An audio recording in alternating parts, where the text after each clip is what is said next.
everyone, in this video I'll explain all about visual schedules.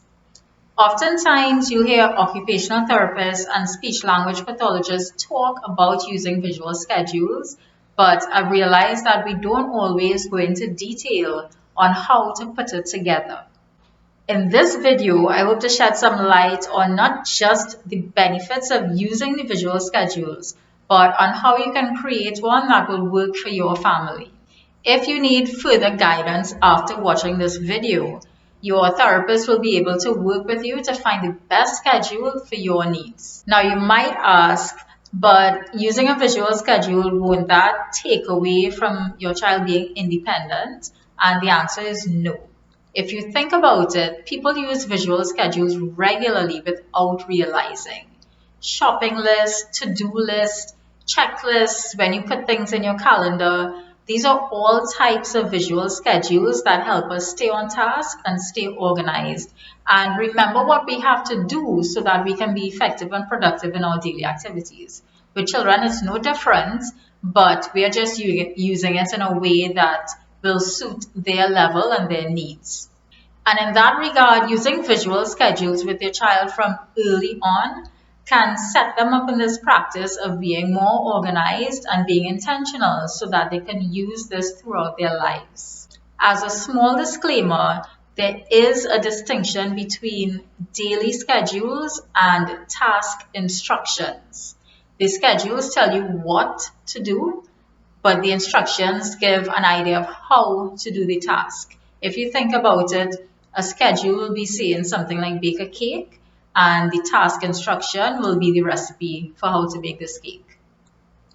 For the purposes of this video though, we are only focusing on the schedules, apart from one or two times when we'll talk about toileting. But just know that even though you might have a visual schedule that shows your child what to do, sometimes they need that extra step of having the task broken down with visual instructions as well. So what are the benefits of having a visual schedule? There are many, but I'm just going to go through a few of them. One, it helps with planning and organization, of course. Two, it helps with attention and focus, especially if you know how many items you have to complete and what's happening after you complete this item. Three, it creates a structure which helps most children thrive, but is especially useful and recommended for autistic children. Autistic children need that comfort and predictability that you get with a visual schedule, where they can see what's happening and when.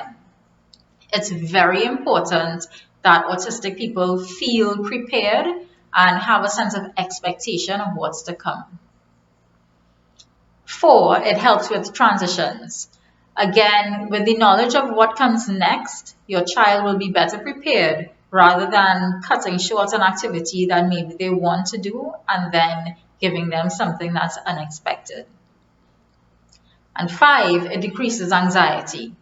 Having a schedule decreases anxiety because your child will know what's coming, they can see what they've already accomplished, and they're able to better mentally prepare and plan for what's next on the schedule. So overall, a visual schedule can help create that sense of organization and efficiency, which in turn reduces anxiety. How are visual schedules used? As I mentioned before, people are already familiar with different types of visual schedules. Your grocery list, your to-do list, putting things in your calendar, etc. As it pertains to children, the visual schedules can vary depending on your child's current level as well as the purpose of the schedule. For example, a child who has a shorter attention span, your schedule may only have one or two items on it at a time to reduce the visual distractions and help to keep things focused. You would also use pictures or sometimes no pictures at all, or you might even use the items themselves. For a child who is reading and might be in school, a schedule with pictures and words, or maybe no pictures at all, plus a full day of activities might be appropriate.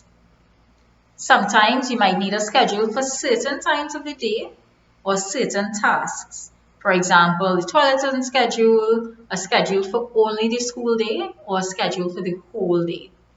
So you can break it down and maybe have several different schedules for the same child related to certain activities. Whichever schedule you use though, it should be consistent. But if you've been using a schedule for some time and your child does not seem to be taking interest in it, or if it's not working, you might have to reconsider the type of schedule that you use or how it's presented. This is where your therapist will be able to help you make any adjustments as needed. Types of visual schedules. There are many different types of schedules that you can use. You can go as low-tech as using just little Post-it notes or sticky notes, which I've used in a rush and I found it extremely helpful. Or you can go as high-tech as using specialized watches that have related apps and can alert you as to the times you need to do different things. But here's a quick breakdown of the basic hierarchy of visual schedules so that you can select which one might be appropriate for your child's needs. One is object schedules. So presenting the actual object or activity that you want your child to do. This is helpful for children who do not yet associate pictures with objects. They have the things right in front of them, and then they do one, finish, and go on to the next thing, and then they're finished. 2. Picture schedules using the actual pictures. You'll have to take pictures of the objects that you want to use. For example, if you want to play a certain game, you have to take a picture of that game. This is for children who can understand pictures but are still very concrete in their thinking. 3. Picture schedules with 2D pictures. These are generally the types of schedules we see and use with many children. These are your clip art or other generalized pictures or drawings, and they are used when children can make that association between the thing you want them to do and this kind of abstract drawing or the words. Next, we have pictures with words, which you can use for beginner readers and to help them either learn new words or to help them reinforce words they already know. And finally, words with no pictures. These would be for children who can read, and these would be things like your standard, checklist or to-do list. Ideally, you want to use a schedule that your child has already mastered to start with so that it can make sense to them. It makes no sense using a schedule with words for a toddler who can't read or has no interest in reading. It wouldn't be meaningful or motivating to them. They need something that they can understand and relate to. So you want to start with something that they already know, because you don't want to have them trying to figure out two different things. Have them trying to figure out what the schedule is all about and then what is on the schedule. You only want them to focus on one thing alone at a time. So when you figure out what type of schedule works best for your child, the next step is to determine how many items to put at one time. Generally speaking, you can start with using 2 items, like first we're going to play this, then we're going to play this. And it can be not just things that they don't like or don't want to do. You can put things that they want to do as well. And you can then progress as your child's tolerance increases for being able to do things on the schedule.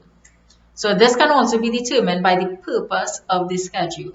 For example, if you're doing a toileting schedule, you can't really leave out a bunch of steps, but you do want it to be as simple as possible. Now, what to include? Any schedule you use should never be complex. So aim to keep it simple, effective, and meaningful. Ideally, you want a schedule that is dynamic and allows for changes if necessary, and also to have a way to show that one item is finished so you can move on to another. Oftentimes, autistic children might have some rigidity in their thinking. So if you have it where your schedule is set and they think, that everything on the schedule we have to do, if something happens where maybe for some reason you can't do something on the schedule that day, it can lead to some behavioral outbursts that you'll then have to manage, which happens. And part of that, it is part of the process of helping them understand that sometimes you don't always get to follow the schedule as best as you want to. But as much as possible, it is good sometimes to have that element of change or being able to adapt to something in the schedule, even if it's a tiny thing, a little bit at a time, so that they start to get accustomed to not being too rigid with how the schedule is presented and what's on the schedule. Your schedule can be done in many ways. You can use Velcro, paper clips, all of that, which we'll come to in a little bit. But you can go really, really simple, like I said, or you can go really elaborate. For schedules using the 3D pictures, these are the ones that you have to take pictures of the actual objects. It will take some work because you will have to take pictures of all of the activities that you want to do, all of the toys, all of the games, everything. Or even things like, taking pictures of their toothbrush, their plate, their spoon, their fork. What I have done in the past with this as a quick fix was taking pictures of the items on my phone and using that as my schedule. So I'll show a picture on the phone, we do the activity, and then when it's the next activity, I show the next picture on my phone. You can use that to make a kind of picture collage of the schedule if you want, but keep in mind that using that method where you use your phone or use your tablet to show the pictures, it doesn't allow you to easily indicate when you have finished with one item and create that true feeling of completion, which some children need. So that step is not going to be suitable for some children. So think about the items that you will need to include in your schedule based on the function of the schedule. For a full day schedule, for example, you might need items such as breakfast, bathe, brush teeth, free play, schoolwork, play outside, lunch, dinner, bedtime, etc. Some children also need reminders in their schedule like drink water or go to the toilet. So this can be included as a separate item in their schedule. For schedules about a school day, you might have different subjects or different tasks that they'll have to get through day by day. For toilet training or other activities of daily living, these are the steps. You can have the steps involved in completing the task. This is one of those examples that I spoke about earlier where this is not exactly a visual schedule, but this is more of a task instruction kind of schedule. So it doesn't just tell you what you have to do, but it gives you the steps as to how to do it. So this is just one of those little asides that is important for this video, but it is a little bit separate from everything else. So how to make this visual schedule? There are ones that are already set up and include a variety of items that are useful for creating a daily schedule. You can check out Starlight Therapy Shop on social media or their website for their visual schedules, which they have for both children and adults or older children.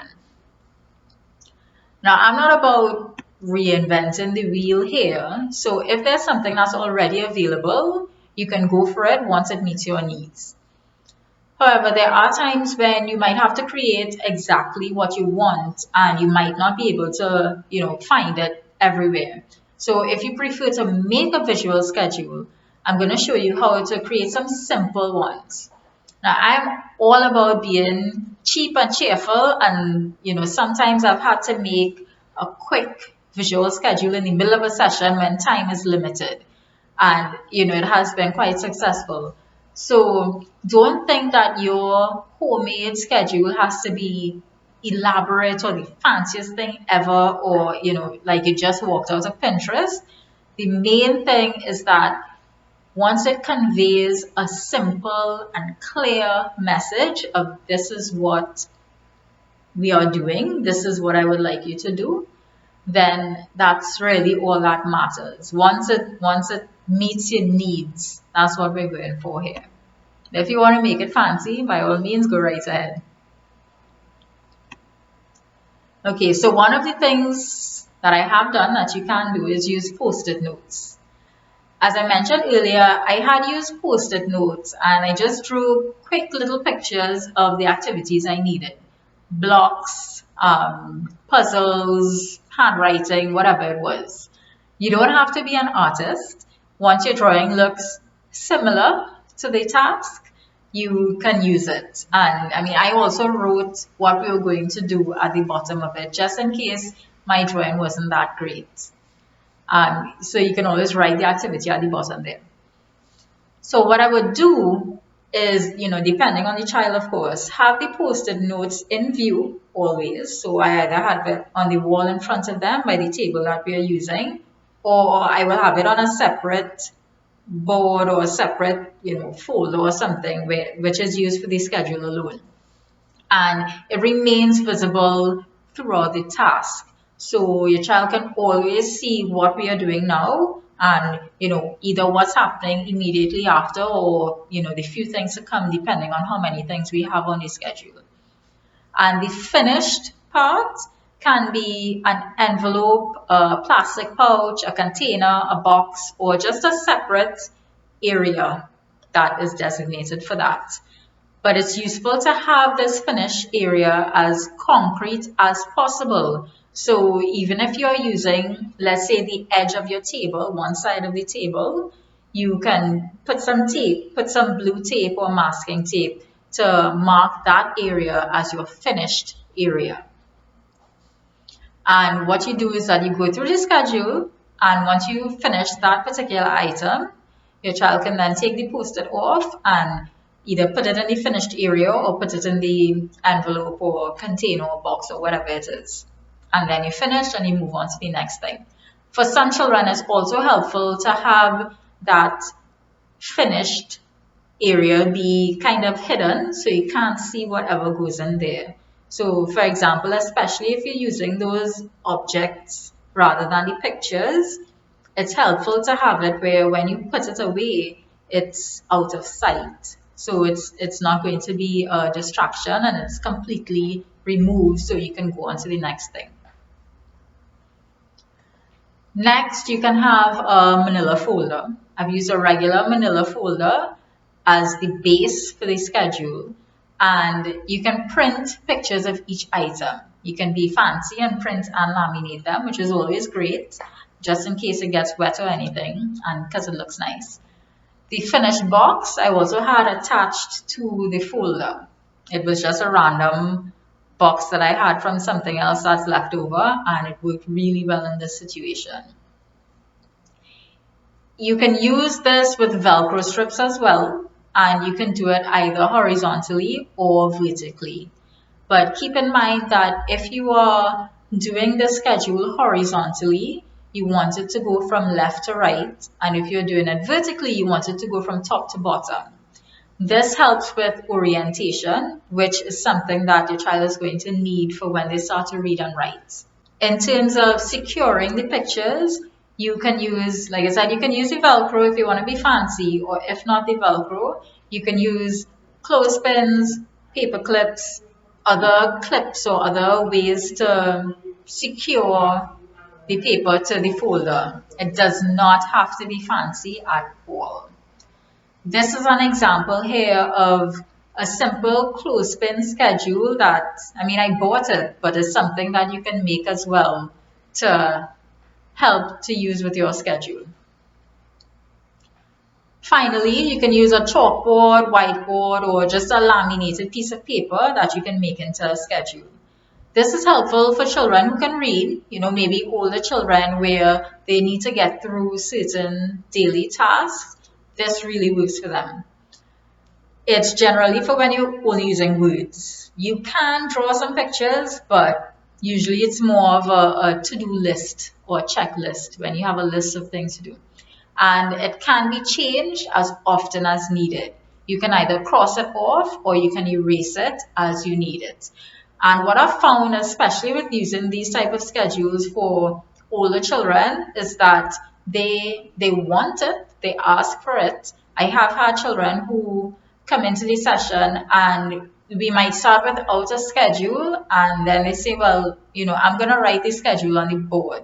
And I say, okay, no problem, and we write the schedule on the board. And I've also seen for some other children where at times when we don't use a schedule, I see the clear difference in their ability to be able to focus and do the task at hand. It really, really helps them to work more independently because they have something there that's allowing them that option and giving them the things that they have to do. So we've come to the end of this video, and I hope that you have been able to take away some tips and that this video will help you to create your own schedule. As always, if you have any questions or if you need further information, please contact Opal Kids and we'll be happy to help you. Take care.